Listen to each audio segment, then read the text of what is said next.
And sub-zero chills are making it dangerous or altogether impossible to travel safely. 100 million people are under winter weather alerts coast to coast.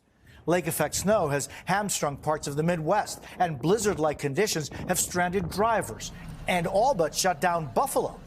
At least 23 people have died across the country. And at a time of year filled with twinkling lights, hundreds of thousands are without power, and some face rolling blackouts in the deep south. More than 3,000 flights have been canceled today.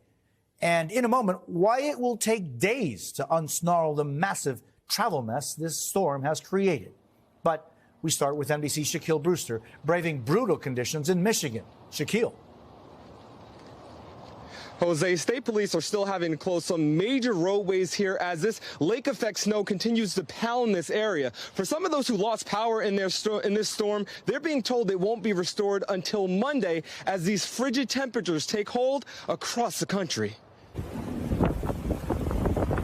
Tonight, the Arctic blast is tightening its grip as the deadly storm takes aim on the Great Lakes, leaving a path of destruction.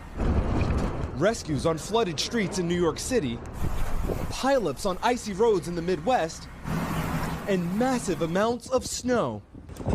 In Buffalo, up to 5 feet is expected to fall, with wind gusts as high as 60 miles an hour. Near whiteout conditions left hundreds of drivers stranded. The roads so dangerous, emergency crews had to halt rescue operations after 2/3 of rescue vehicles themselves got stuck. This may turn out to be the worst storm in our community's history. Now, a travel ban is in place and the airport shut down until Monday. Across the country, slick roads and whiteout conditions leaving a trail of car crashes and traffic pileups. In Ohio, crews are cleaning up Friday's 75-car pileup on the state turnpike.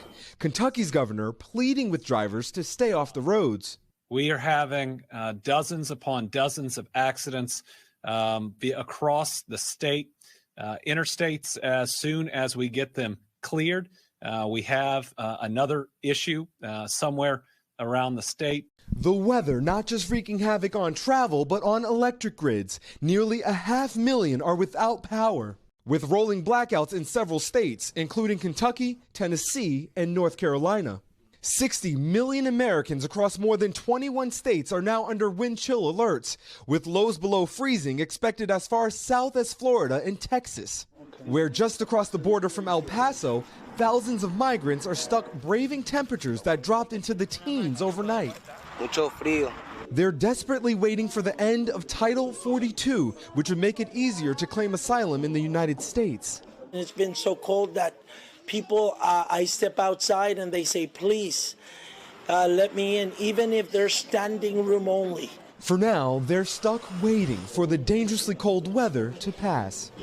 And Shaquille, there's a separate system having major impacts out west.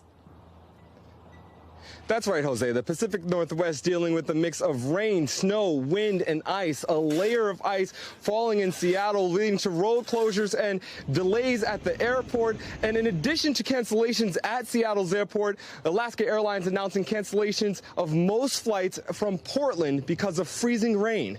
Jose? WNBC meteorologist Matt Brickman is tracking it all for us. Matt, there's intense cold across the country, and then that new threat out west.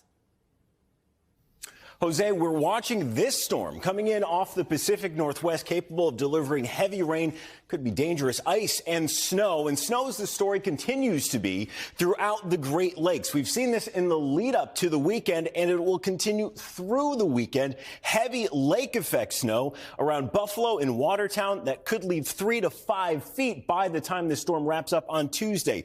Then the cold continues into the day tomorrow. Wind chill advisories from Montana to New York and down to Florida. Hard freeze warnings over the south and southeast. Christmas morning, you're waking up to single-digit wind chills in Nashville and Atlanta and close to 20 below in Chicago. By Monday, we are slowly making our way out of the deep freeze.